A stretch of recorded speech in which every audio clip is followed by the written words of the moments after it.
Hello दोस्तों, कैसे हैं आप सब। स्वागत है आप सभी का कॉमिक वर्ल्ड चैनल पर। तो चलिए दोस्तों, शुरू करते हैं राज कॉमिक्स में बांकेलाल सीरीज का अगला कॉमिक विशेषांक, षड्यंत्रिका। संजय गुप्ता पेश करते हैं षड्यंत्रिका।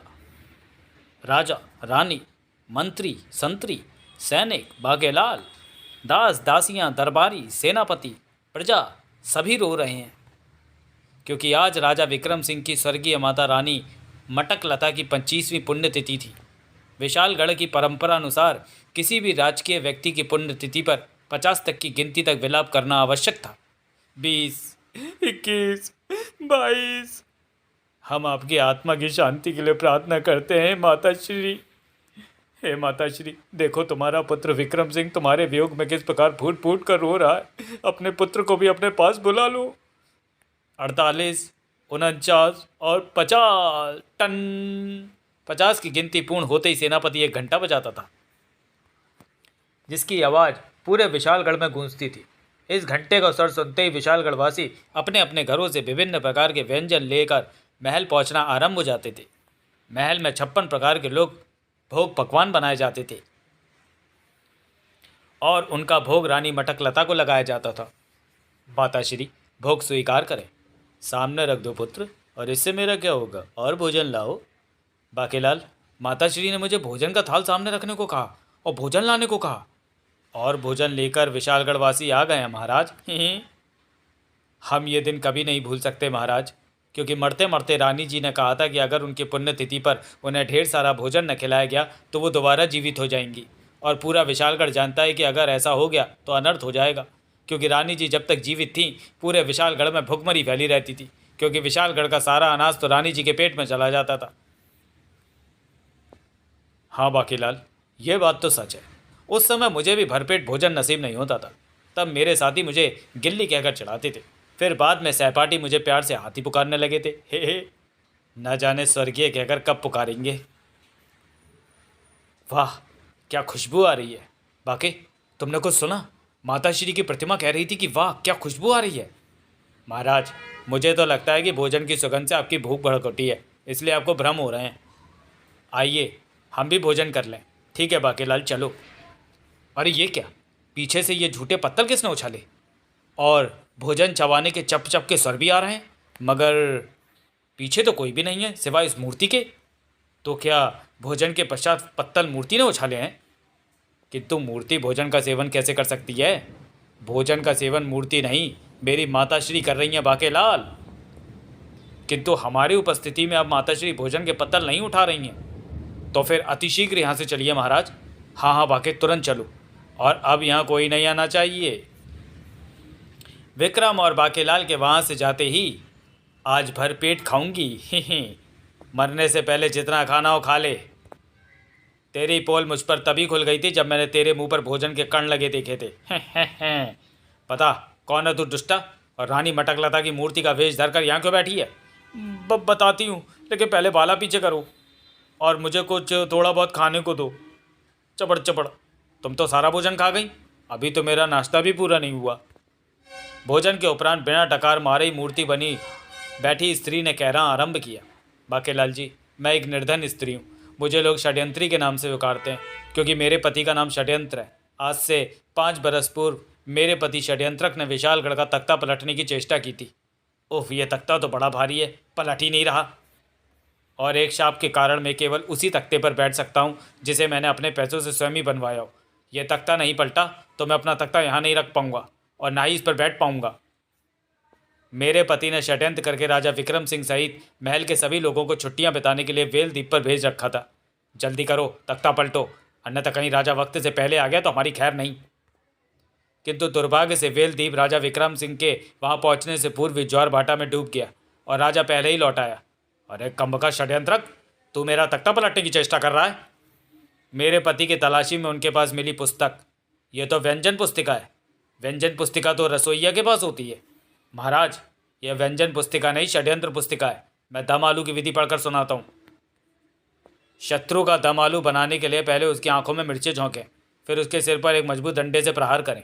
वो जमीन पर गिरकर ऐसे ही तड़पेगा जैसे तवे पर गर्म घी में पानी छिड़क दिया हो। उसका काम तमाम होते ही उसके शव को हरे धनिये से सजाकर चील कौओं को परोसें। हमारा तख्ता तो यह पलट नहीं पाया, किंतु षड्यंत्र पुस्तिका लिखने के अपराध में इसे आजीवन कारावास में डाल दो। किंतु इस पुस्तिका का क्या करूं? ये किसी के हाथ नहीं लगनी चाहिए। इसे जला दो।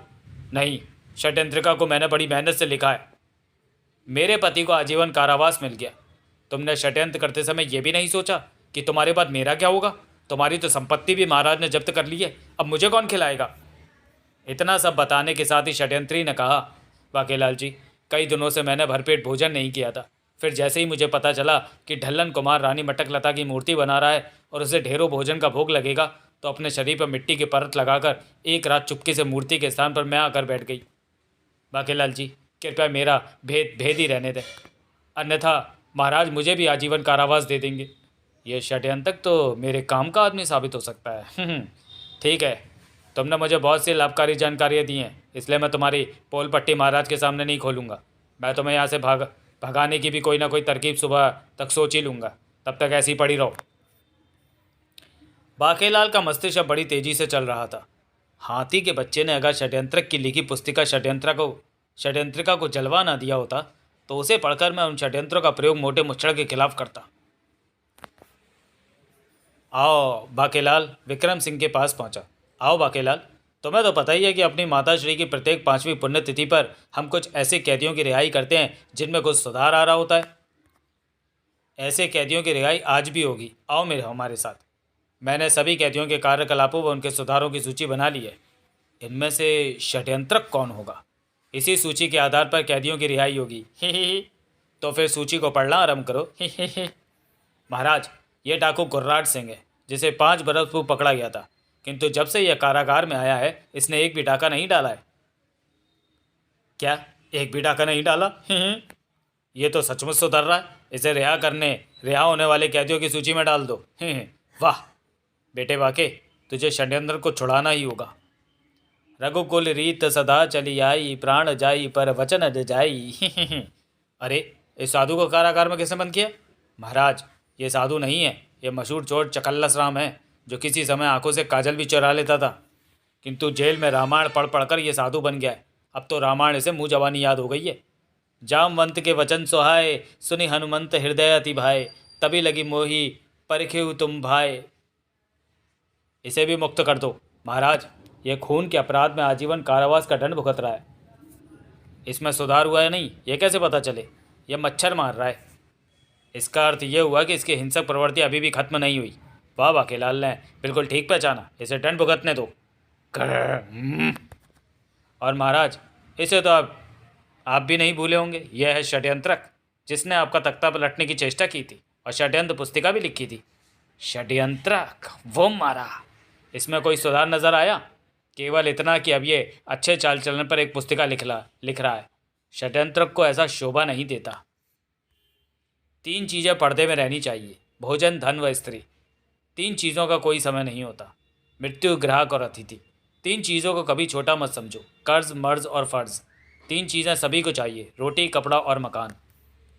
किंतु तुमने मुझे प्रणाम नहीं किया, जबकि अच्छे चाल चलन की पुस्तिका के रचयिता को तो ये बात अवश्य पता होनी चाहिए। इसका अर्थ यह हुआ कि तुम्हें और सुधार की आवश्यकता है। महाराज, सूर्यास्त हो गया। नियमानुसार कैदियों की रिहाई की घोषणा सूर्यास्त के पश्चात नहीं की जाती। ओह, किंतु मेरा षड्यंत्र तक पहुंचना बहुत आवश्यक है। उसी रात। ये तुम क्या कह रहे हो बाकेलाल? मैं बिल्कुल ठीक कह रहा हूँ षड्यंत्रक। मुझे तुम्हारी स्त्री नहीं तुम्हारे विषय में बताया है, जिसे सुनने के बाद मैंने तुम्हें स्वतंत्र कराने का निश्चय किया है। किंतु अब यह तब तक मुमकिन नहीं जब तक मैं राजा का तख्ता पलटकर स्वयं राजा न बन जाऊं, और ये काम मैं तुम्हारी मदद से करना चाहता हूं। किंतु कारागार में रहकर मैं तुम्हारी मदद कैसे करूंगा? तुम मुझे षड्यंत्रों की नई पुस्तिका लिख कर दो। पुस्तिका लिखने की आवश्यकता नहीं है, पुस्तिका तो मैं लिख चुका हूँ। ये लो, ये रही षड्यंत्रिका। इसमें 101 षड्यंत्रों की जानकारी भरी है। ओह, फिर तो मेरा कार्य बन गया। अब तुम अतिशीघ्र अपनी रिहाई की प्रतीक्षा करो।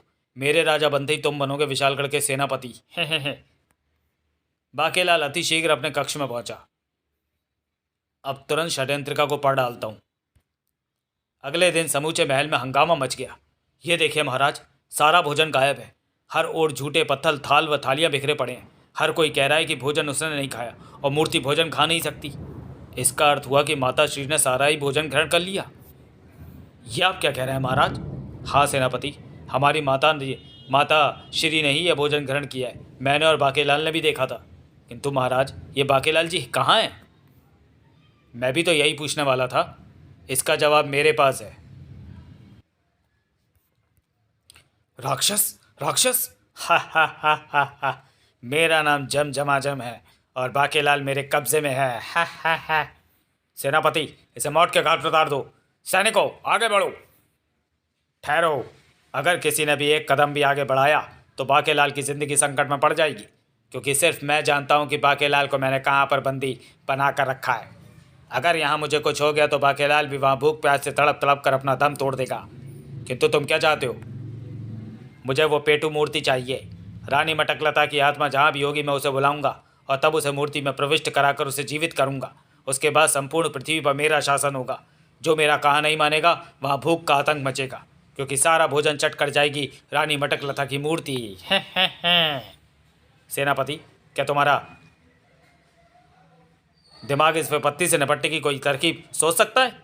अभी तो मैं सोच ही नहीं रहा महाराज। अगर बाकेलाल की जिंदगी संकट में न होती तो अवश्य सोचता। ओ मूर्ति, चल उठकर खड़ी हो जा। मैं तुझे महल से बाहर ले जाने आया हूँ।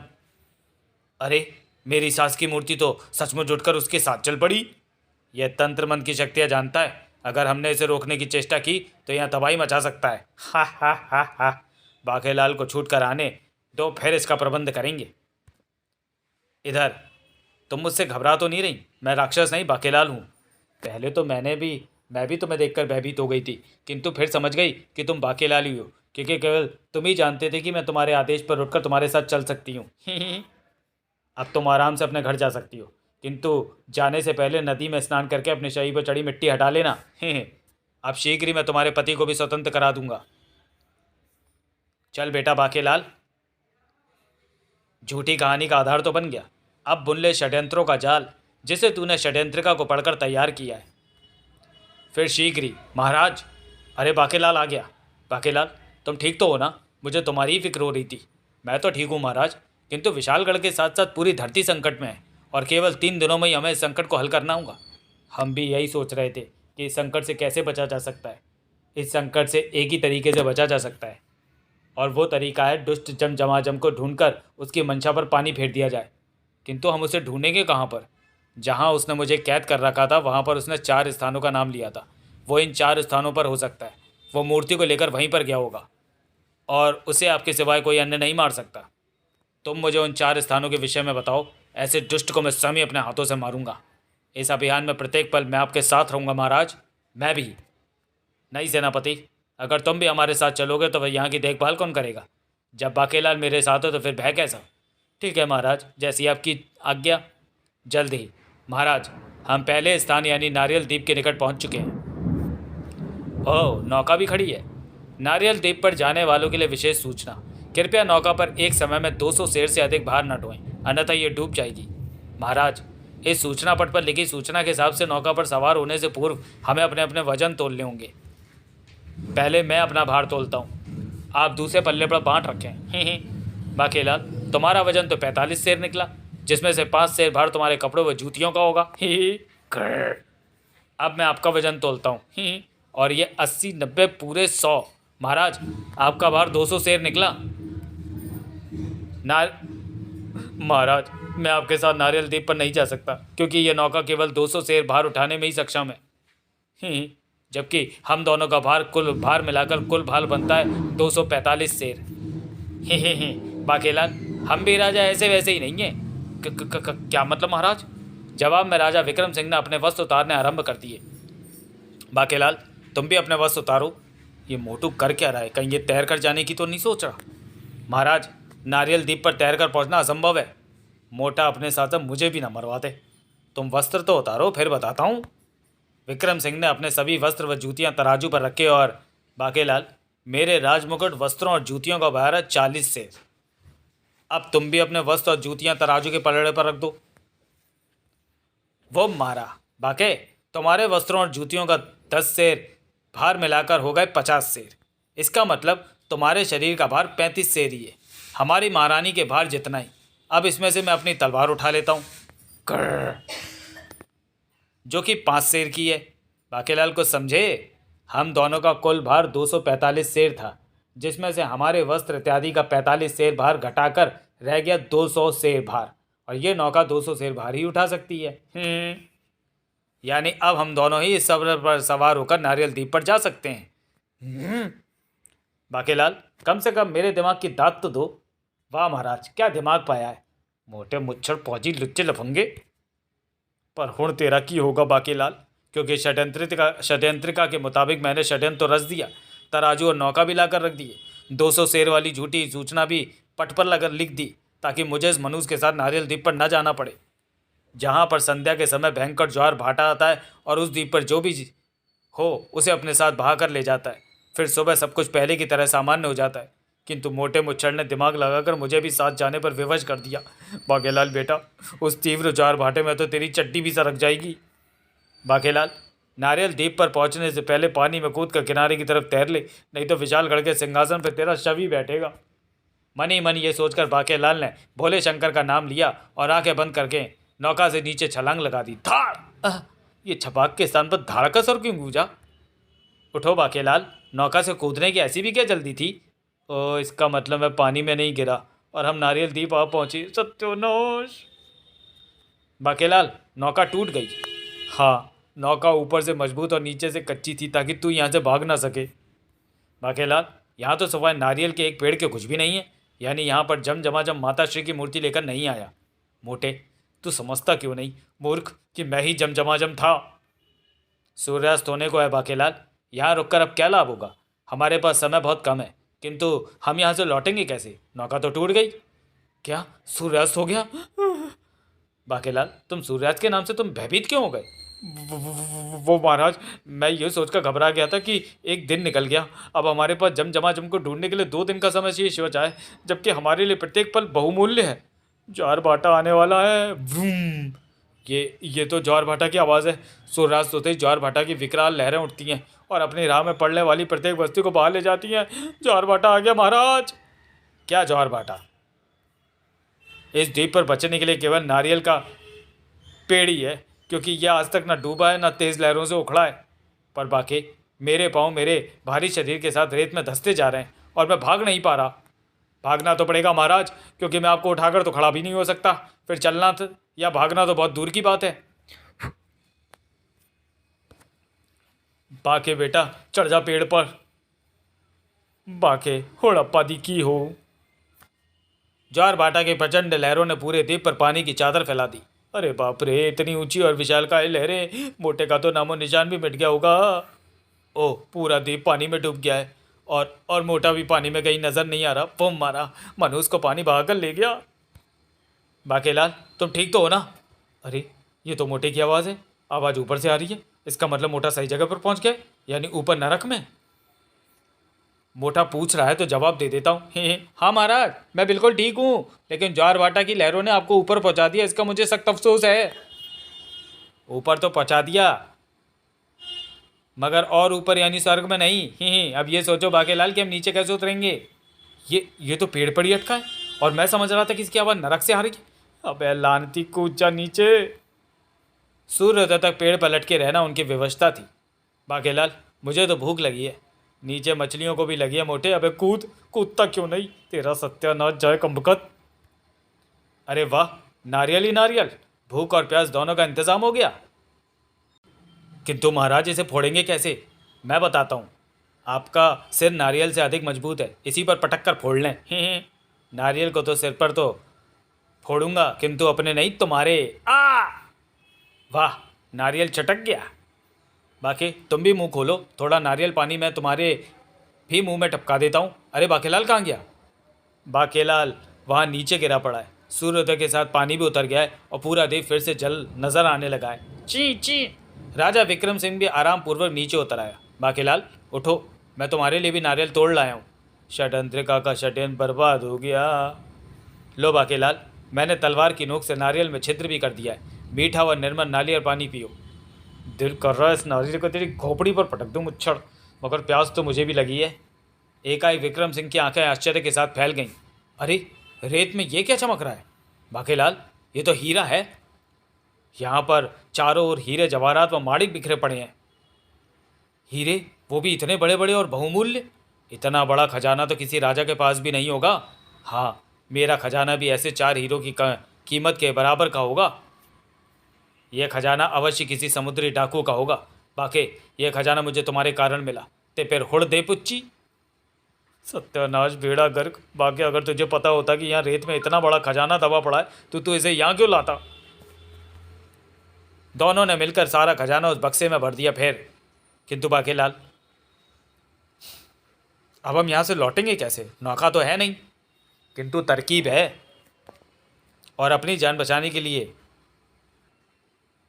इस तरकीब पर मुझे मोटे के साथ मिलकर काम करना ही होगा। Cut cut. फिर वाह बाके, अब हम इस पेड़ पर सवार होकर चप्पों से इसे नौका की तरह खेते हुए किनारे पर पहुंच जाएंगे। अब हमें तुरंत सेनापति को बुलाकर यह खजाना उसके सुपुर्द करना होगा। उसे वस्त्र आभूषण मिलाने को कह देंगे। बेड़ा गर्क, यह खजाना मुझे मिल जाता तो मैं एक और विशालगढ़ बना लेता। उस खजाने को सेनापति के सुपुर्द करने और नए वस्त्र इत्यादि धारण करने के पश्चात बाके राक्षस जमजमाजम ने दूसरे किस स्थान का जिक्र किया था जहाँ वो माताश्री की मूर्ति को ले जा सकता है? मैंने इसलिए 4 स्थानों का नाम लिया था ताकि एक स्थान पर षड्यंत्र असफल हो जाए तो मैं दूसरे षड्यंत्र का प्रयोग कर सकूं। षड्यंत्रिका में लिखे पहले षड्यंत्र के विफल हो जाने पर मैंने दूसरा षड्यंत्र भी षड्यंत्रिका में पहले ही पढ़ लिया था, जिसके मुताबिक अब मुझे राजा को लेकर जाना है वर्षापुंजी नामक एक ऐसे स्थान पर जहाँ हर समय वर्षा होती रहती है। अरे बाकीलाल, वर्षा आरंभ हो गई। आप व्यग्र ना हो महाराज, क्योंकि इस समय हम वर्षापुंजी नामक स्थान पर हैं जहाँ 12 मास वर्षा होती है। अब आप भीगने से बच जाएंगे।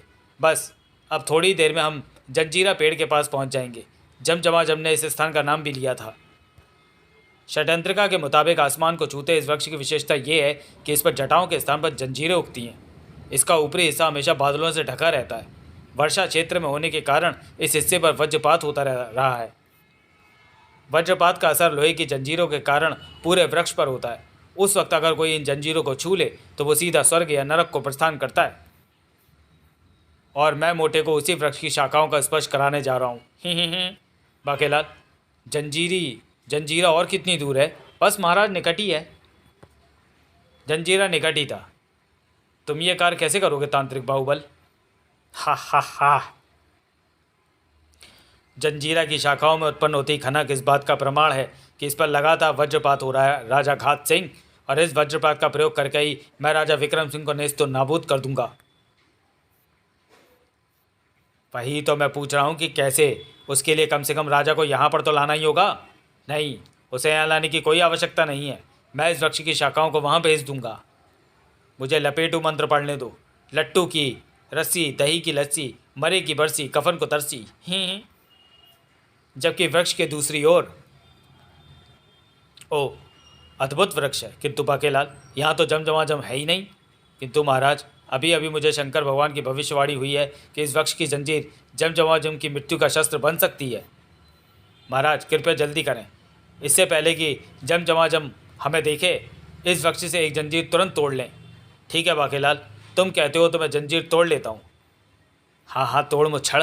जंजीर का स्पर्श करते ही वज्रपात का असर तुझ पर भी हो जाएगा और तू हो जाएगा राख का ढेर और मैं बन जाऊंगा विशालगढ़ का राजा। किंतु जैसे ही राजा विक्रम सिंह ने हाथ जंजीर की ओर बढ़ाया, अरे ये जंजीर तो अपने आप ही ऊपर सरक गई। मगर राजा को क्या मालूम था कि वो अपने आप नहीं सरकी है। वज्रपात के प्रभाव से थरथराती जंजीरा की शाखाएं लपेटू मंत्र के प्रभाव में आकर राजा विक्रम सिंह के महल को लपेटने के लिए विशालगढ़ की ओर बढ़ रही हैं। उससे क्या होगा? जंजीरें महल को जकड़ लेंगी। किंतु मुझे तो विक्रम सिंह की मृत्यु चाहिए, ताकि उसकी मृत्यु के पश्चात महल पर धावा बोलकर उसके विशाल खजाने पर कब्जा कर लूँ। और ये काम मैं आमने सामने जाकर उसके जीते जी नहीं कर सकता, क्योंकि मुझे एक ऋषि का श्राप है कि मेरी मृत्यु राजा विक्रम सिंह द्वारा मुझ पर थूकने से होगी। तुम समझे नहीं। जंजीरें जब महल को पूर्ण रूप से जकड़ लेंगी और जब इस वृक्ष पर वज्रपात होगा तो वज्र यानी आकाश में कौंधने वाली बिजली इन जंजीरों पर होती हुई महल पर जहाँ जहाँ भी जाकर गिरेंगी वहीं वहीं पर तबाही मचा देंगी। महल ढह जाएगा तो उसमें दबकर विक्रम सिंह भी मारा जाएगा। बाकेलाल, ये दुष्ट तो यहाँ बैठे मेरी मृत्यु का षड्यंत्र रच रहे हैं। ओह, तो कमबख्त जंजीरें इसलिए इसके हाथ नहीं लगीं। मुझे इनके षड्यंत्र का पता होता तो मैं इसे महल में वापस ले जाता। बाहुबल महल ढहा है या नहीं? अभी कोई ऐसी जोरदार कड़ाकेदार बिजली जंजीरा पेड़ पर नहीं गिरी। जैसे ही गिरेगी महल तुरंत मलबे और राख के ढेर में परिवर्तित हो जाएगा। उससे पहले मैं तुम्हें रेत के ढेर में मिला दूंगा दुष्टों।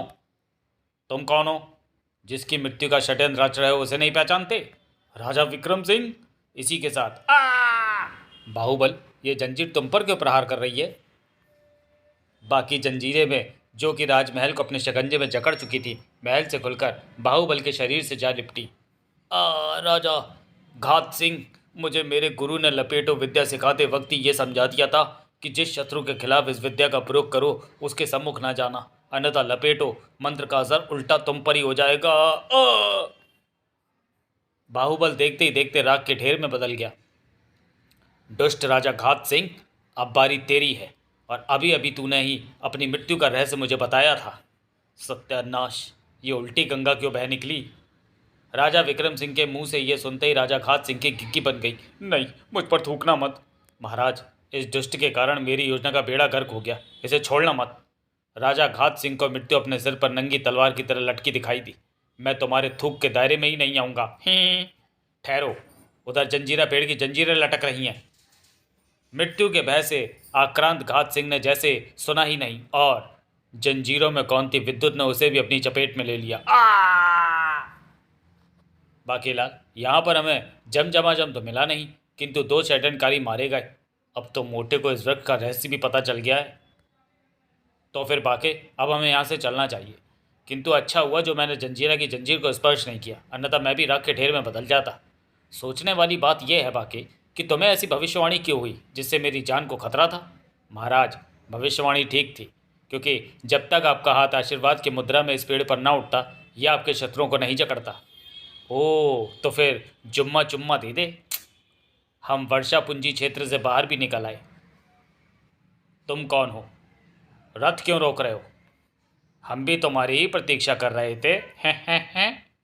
मैं हूँ टुंडा, और मैं वामुंडा।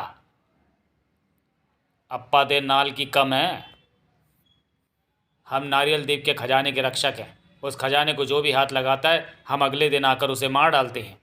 अगले दिन? मगर अगले दिन क्यों? उसी समय क्यों नहीं?